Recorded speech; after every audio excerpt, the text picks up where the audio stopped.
is, running it down on these niggas. Sex, drugs, money, and murder, my nigga. You know how we get it, my nigga. Still be painting them bitches, my nigga. Ripping that raw and fucking your bitches. Sex, drugs, money, and murder. Sex, drugs, money, and murder. Sex, drugs, money, and murder. Sex, drugs, money, and murder. Niggas, they never gon' hurt you. Niggas, they never will hurt you.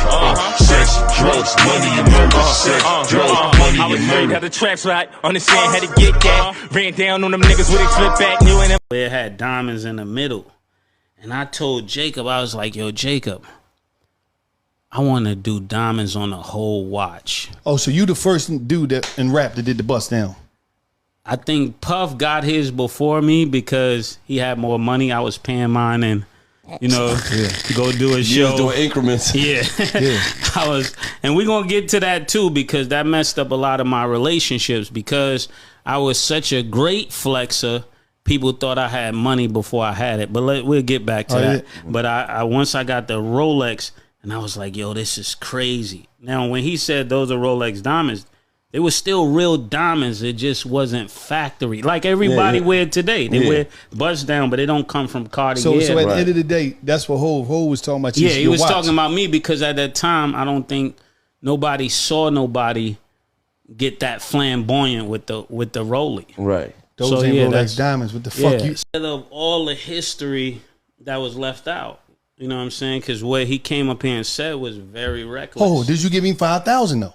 No, I gave him 750,000. You never gave me 5,000. At one time, I gave him 5,000, but I gave him 750,000. Well, why you give him 5,000? Because I set him up to do a deal to where I could control the deal, make the deal what it should be. Because I knew if he had the leverage, he would go in there and sell both of us out. So he wasn't able to do that because of the way I structured the deal. But then when we went in the building, I took 800, he took 700,000. Now, the reason why it went down to 700,000 is because when I gave him 750 and I took 750, he owed me 50,000. So why he owe you 50,000? For all the money that I was spending until he got the deal. Oh, okay. But I think there's a rumor that the song that Hov made called "Imaginary Player." Yeah. When he say, "Those ain't Rolex diamonds," what the fuck you done to that? Yeah. That he was talking about. I think I said something on a record and people like kind of put it towards Hov when really I was just trying to be the best. I was What you say? I don't know. I think it was niggas never want a problem like we want it. When Harlem World Double Up, we put G's on it because me and Hov and Busta, we all dropped on the same day. Yeah. So my first album, his first album, and Busta album all dropped on the first day. And after my joint sold, I was just talking crazy. You was number one. So you were number one? Yeah, I was talking crazy everywhere. So I might have got out of pocket. I was 19, 20. I'm feeling it. I'm like, what? But why did These you say niggas that? can't do nothing with me. Well, I didn't understand it because was you one of the first boys with the bust down? Yeah, so I went to Jacob and Jacob did a watch for Big. Yo. Killer was good.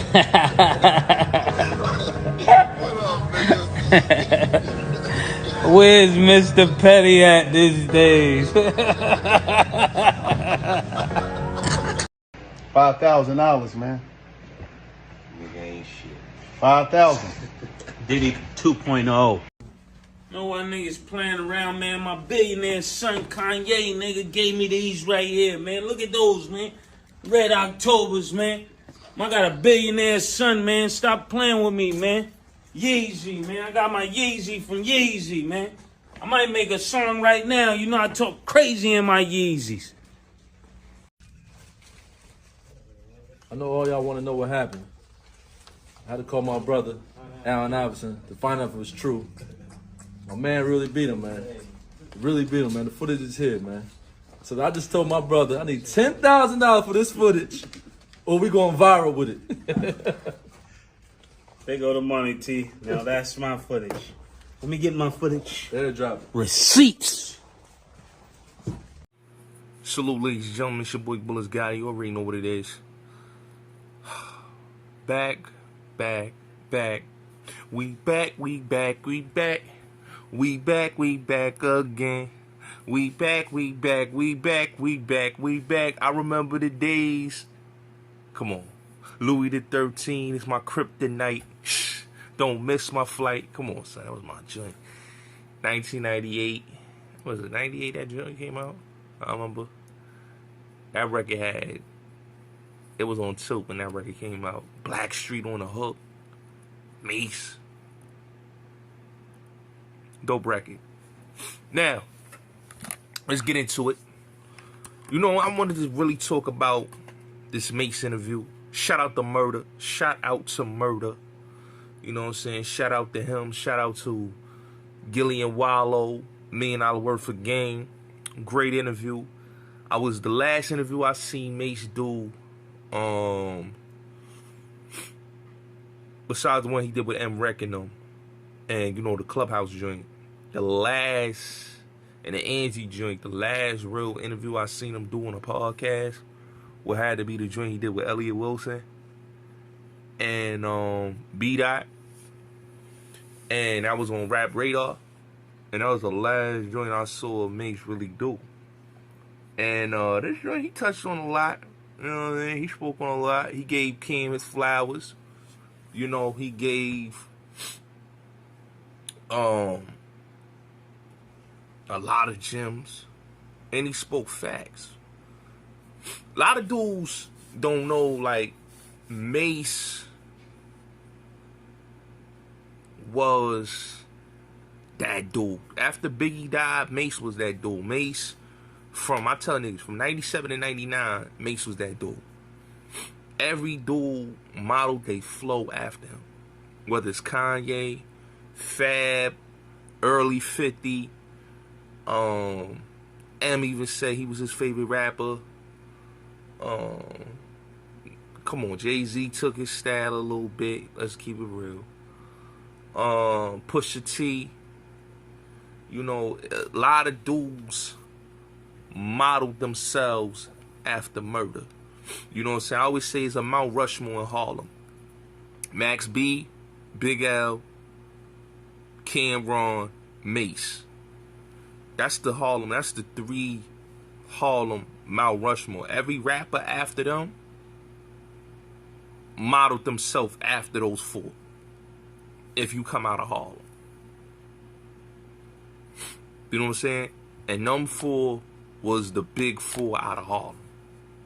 Max, Cam, L, Mase. Trend-setting wise. And don't get me wrong, you had the Curtis Blows. You know what I'm saying? You had the B-Fats. You know, you had the Cool Mo D's. You know, Teddy don't rap, but you had Teddy and them. You had, you know, Rex and Effect. Yes. You had YG's and them. Kev Frost, he was also rapping. You had Mob Style, Pretty Tone Capone, Gangsta Lou.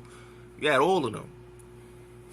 But when Mase, Cam, L, and even Max after came out, it was a tone they set in Harlem.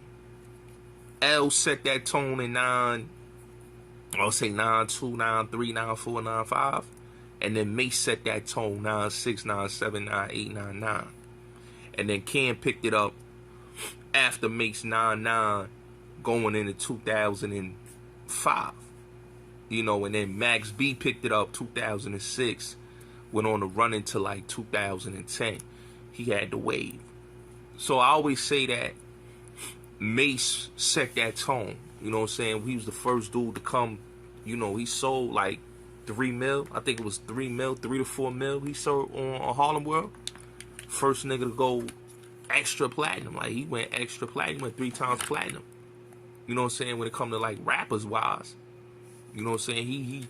He basically, you know, set the tone with Harlem World. Harlem World was that album that set the tone, whether it was swagger wise, flow wise. He set the tone. He changed the whole dynamic of the game. He gave you flashy rap, gritty rap, all. If you listen to Harlem World, it gave you all of that. It gave you street, gave you that street shit, that club shit, that chick for songs for the bitches, and it also combined that with him coming with his own swag and showing you the day in the life of a Harlem kid that comes from Harlem. Gotta salute him on that. Now, fast forward, you know, Mase been on the news. And a lot of dudes don't know. Like, before Fabio, you know, a lot of people don't give Mase his credit for, you know, him and Kuda, signing Nelly, finding Nelly.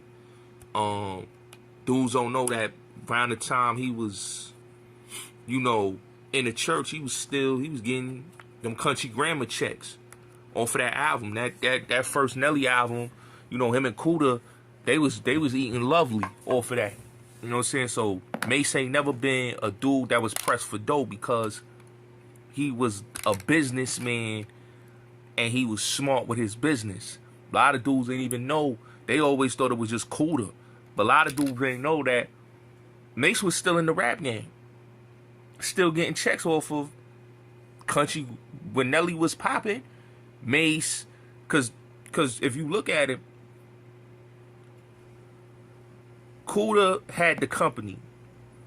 But what people don't know is Kuda and Mase was partners. So that was both their company. You know what I'm saying? And Mase did right by Nelly. You know what I'm saying? And I've never heard Nelly spoke ill about Mase. You know what I'm saying? I've never heard him. So when I hear Fabio try to say, yo, Mase shiced him and gave him $5,000, and he didn't even tell the full story. He didn't even tell a story how he messed up Mase money. He didn't even tell a story how that $750,000 he got. He didn't tell a story that the $5,000 was split between D-Sab, JD, and Fabio. He didn't talk about that. He didn't shiest him.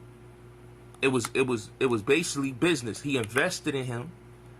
Invested. It was an investment. Mase invested in these kids. You know what I'm saying? These wasn't his, you know what I'm saying? He didn't wanted Fabio. Like I said in my last video, Fabio was signed to, at the time, he was signed to Busta Rhymes and Split Star with Conglomerate. His group, 800 Foreign Side. They was signed to Busta and the Conglomerate.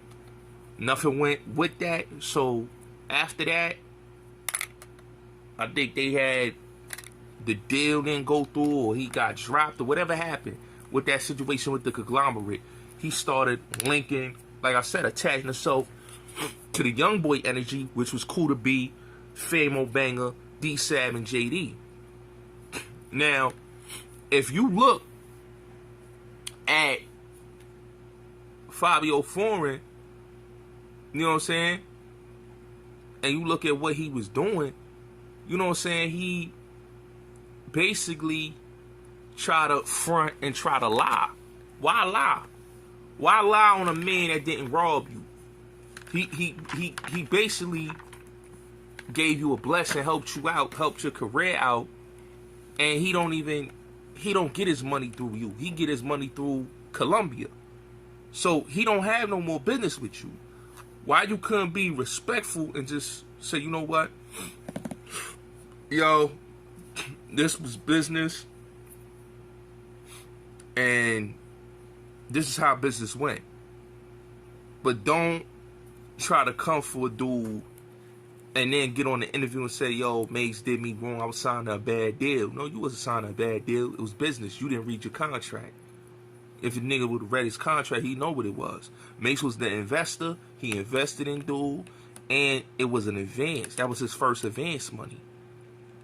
And then you got $750,000. You complaining like Mase robbed you. Mase didn't rob you. You know, put dirt on the man's name. Don't do that. That was some corny bullshit he did.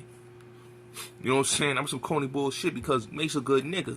You know what I'm saying? A lot of dudes got their faults with Mase, which I can respect. You know what I'm saying? A lot of dudes got faults with Mase.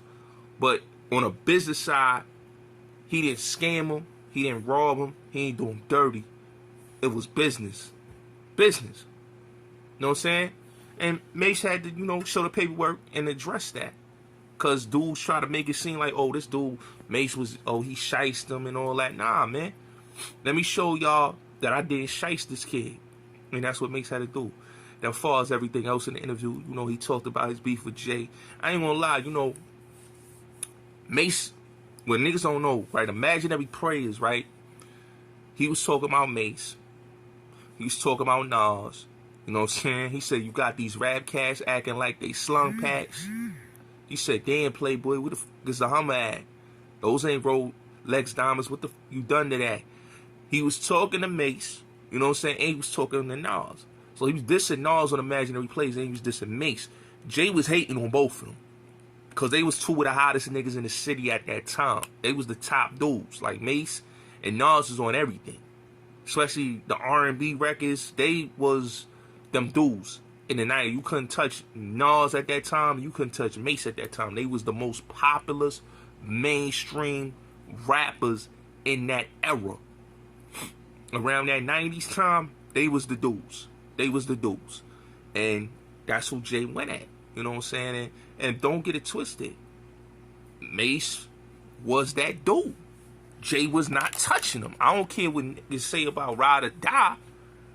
You know what I mean? Cause Mase went and met him on Play It, do what a player do with MJG and 8 Ball on the Violator album. Mase went on him on, if you ain't no killer, I'm no killer. You know, what you ever think of? He said, what you think? Something thinking about Mase High C?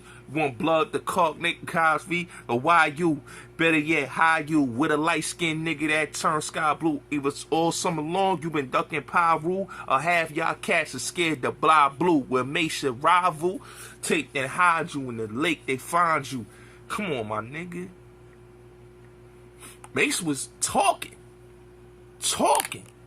You know what I'm saying? You ain't dissing me until you say my name, motherfucker. Come on, man. You ain't dissing me until you say my name.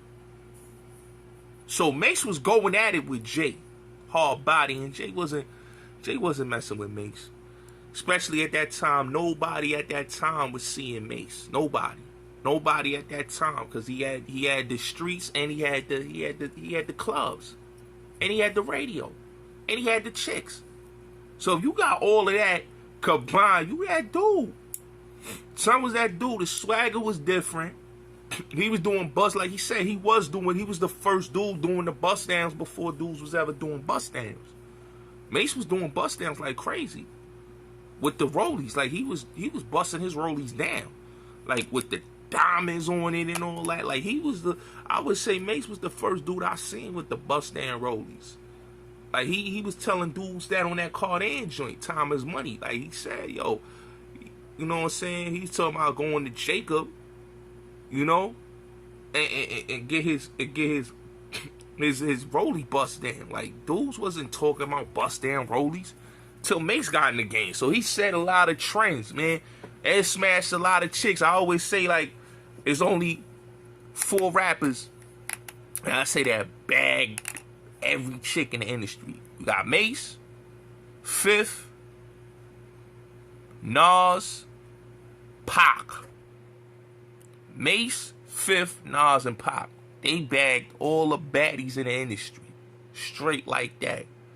All the baddies, actresses, all tight. Like Pac and Mase got something in common. They both smashed big chicks. You know what I'm saying? Mase hit Charlie Baltimore, Lil' Kim. Pac hit Faith Evans. Plus, he even smashed Puff Baby Moms. You know what I'm saying? So that's that Harlem swag right there. Just gonna keep it real. That's that uptown Harlem swag. I'm gonna keep it real. You know what I'm saying? Pac is a Harlem Bronx nigga. So that's that Harlem / Bronx nigga swag. You know what I'm saying? And you know what I'm saying? What Mase was even talking about with Puff was a lot of facts in it. He was speaking a lot of facts in the interview, and even with him talking about Cam, giving Cam his flowers, because a lot of dudes don't know. Cam and him was rapping partners. Cam was supposed to be in Harlem World. He was supposed to be on that Harlem World of Movement album. Him and Cardan. You know what I'm saying? Him and Cardan. You know, that was Harlem World. You know, Loon, Mino, Mase, Cardan. That was Harlem World. Even I think McGruff was even supposed to be there with Harlem World. So Harlem World was like, and Harlem World was the original Dipset. You know what I'm saying? But I feel like to this, like when you talk about that Harlem World situation, and you talk about how like Mase like how the Cam situation just with the horse and carriages, right? Because if you really look at it, he was in 357, but he wasn't in horse and carriages, right? 357, you know, like Mase gave him the homeboy discount. So when it came to horse and carriages, he had to charge him. But like he said, he didn't have the money at the time. And the thing was, Puff wasn't going to clear it. Un got mad, which Un and them try to like, I really say like Un and them really try to like fraud, like really messed up that relationship between Mase and Cam, because Mase and Cam, if you really look at it, they started in that rap thing together. From BBO, bending bitches over, to the Children of the Corn days, to even when they was doing Harlem World. Like, these is dudes that grew up together. These is dudes that played ball together. These dudes that rap together. You know what I'm saying? So it's sad that Mase and him, you know, even though they reconciled and they did the joint on the Boss of Bosses, the first Boss of Bosses mixtape with Vado and Cam, and that was in 09. I would have loved to see them two work together again, because the chemistry there, you know, they brothers. They had the matching tattoos. They had the Harlem World tattoos. Like, this is dudes that was brothers, man.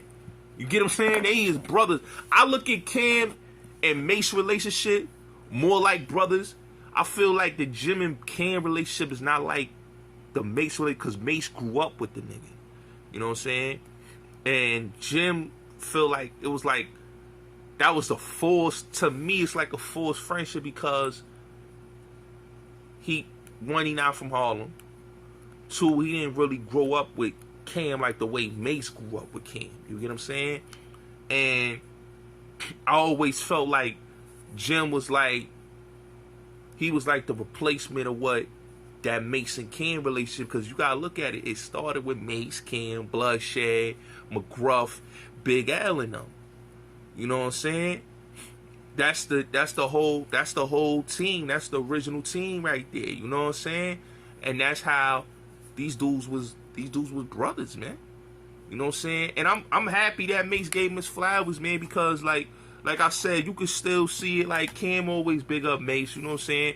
Even though they not on speaking terms like how they was, but if you really look at the relationship, like, these dudes started off together with each other. You know what I'm saying? In this game, bro. You know what I'm saying? Mase was the one that brought him to Big to get the deal. You know what I'm saying? Mase was the one that was responsible for that. You know, before Cam did his own thing, he was Mase's hype man in the beginning. You know what I'm saying? And like I said, Mase, before, you know, Cam left the Harlem World situation, it was Carter, Mase. That whole situation was supposed to be Harlem World. That was the original Harlem World. You know what I'm saying? If you go back, you listen to the Clue tapes, who was on there? Even the Flex freestyles, Carter, Mase, and Cam. You know what I'm saying? So that's just like I always say, man. It's like those two right there, man. They had a damn good relationship. I wish them two would have did an album together, man. Because the way them two, like, the swagger, it's everything about them two, man. It's just, you know, it's like a fraternity, man. It's really a brotherhood, but it got messed up through money, man. Money really mess up a lot of situations, man. And the game is wicked like that, where a lot of dudes, you know, start like, you know, breaking apart as soon as the money come in. When dudes is broke and dudes in the hood, you see is a little different. You know what I'm saying? Because everybody's struggling together. So niggas is more humble and niggas is not, you know, less egos. You know, but soon when that money come in, it's a little bit different, man. But like I said, man, I'm happy that Mase gave Cam his flowers, man. Because I ain't gonna front. I'm a Mase and Cam fan. I can't, even when them two beefing, I can't even go against Mase and I can't even go against Cam, because them was two of my favorite rappers. You know, I love Horse and Carriages. I love SDE. You know, I love Harlem World. I love Double Up. You know what I'm saying? Like, those dudes was like, they was the dudes I grew up listening to. I still listen to them dudes to this day. You know what I'm saying? I still could listen to Cam to this day. You know what I'm saying? I still could quote a Cam verse. I still could quote a Mase verse. You know what I'm saying? So it's just sad that, you know, dudes started beefing as soon as the money, and there's a whole lot of dudes that played an intricate part in that too. We're not gonna leave dudes out. There was a lot of, you know, the Diddies, the Dames, the Uns. Like, a lot of dudes was in the background starting a lot of petty Eddie shit. But I hope dudes can make it right, man, because them dudes had a real solid relationship, man, before the money came in, man. You know what I'm saying? Like, but like I said, that horse and carriages, I understand Ken felt, yo, you my mans. We grew up together, you know, like, hold me down with the discount. But it's like, you gotta look at it as a business at the end of the day. And I gave Mase point, he ain't had the bread at the time. He ain't had the money at the time. You know what I'm saying? So he had to survive. So I respect it, man. And then when he got right, you know, like he said, relationship just was shattered. But, you know, I hope them two make it right. But other than that, man, it was a good interview, man. I really liked it, man. I really enjoyed it. Dope interview. You know what I'm saying? Shout out to Gillian Wallow. You know what I'm saying? And he spoke about, you know, his situation with Puff, you know, and that too, the Puff thing, you know, if you really want to be technical, like, Mase ain't really want to sign with Puff. If you really want to know the real truth, he really wanted to sign to Jermaine Dupri. But he saw Puff, he freestyled Puff, and he got signed. But, like Mase said, man, you know, Puff named him, you know, Mase. He took the murder and called him Mase for the chicks and all that. Mase really wanted to do gritty street rap, you know what I'm saying? But at the end of the day, you know, he made the money, he had the success and all that. But the thing that Puff, like, Mase wanted to be out of his deal with Puff. You know what I'm saying? He was just like how the Locks wanted to be out of their deal with Puff. It's like, we gave you the album, but we don't want to be here no more. You know what I'm saying? And I get what Mase is saying, even with the part where the situation with certain people. I'm not going to say the person that he was talking about that was chilling with Puff, but I get it. You know what I'm saying? If dude is piling with dudes that you got issues with, you know what I'm saying? Yeah, I understand that.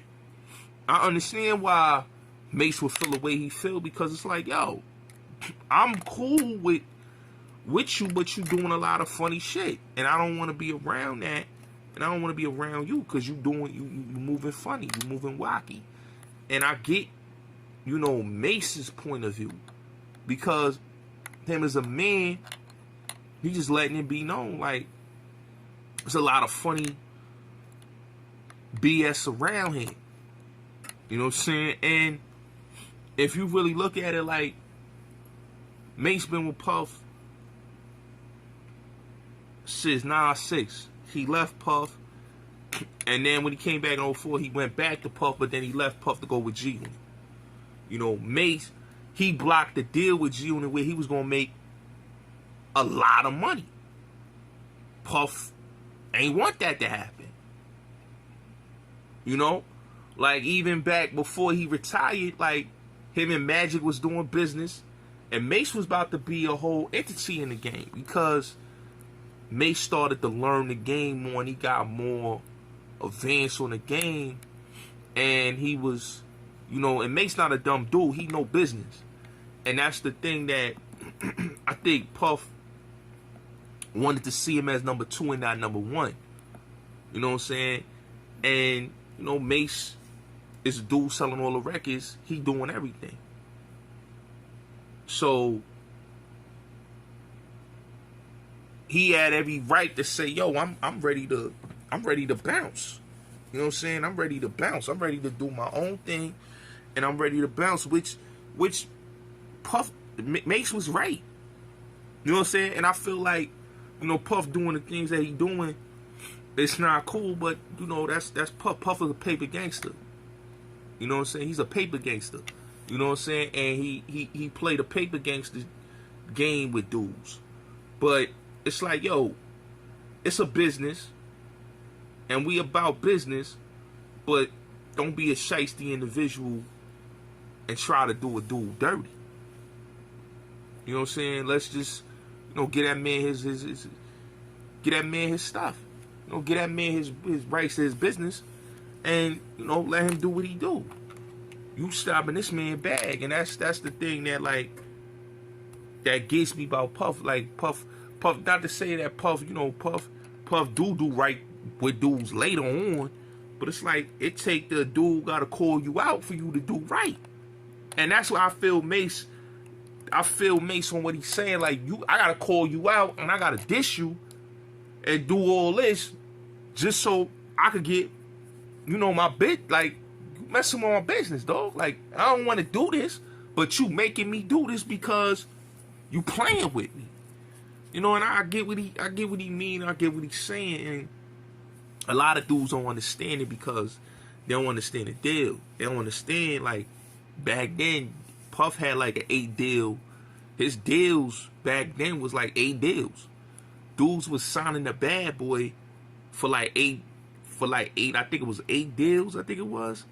Or it was from 8, I remember it was for 8 deals at the time. It was like, I don't know if it was an 8 deal, but I know it was an 8 album deal.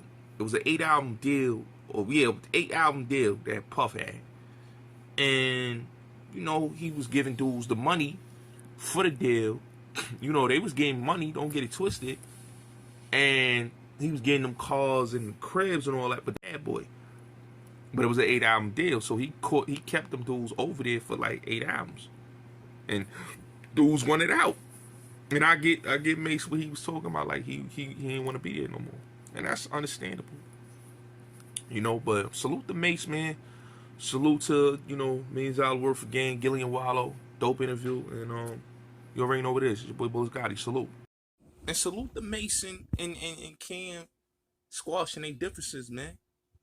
You know what I'm saying? That was beautiful to see them two on the phone, piling and having a conversation because, petty situations and, brothers giving they flowers is a beautiful sign of respect, and it's a beautiful sign of peace, man. So shout out to Kim and Mase for squashing everything, man. That was a good one for Harlem, man. You know what I'm saying?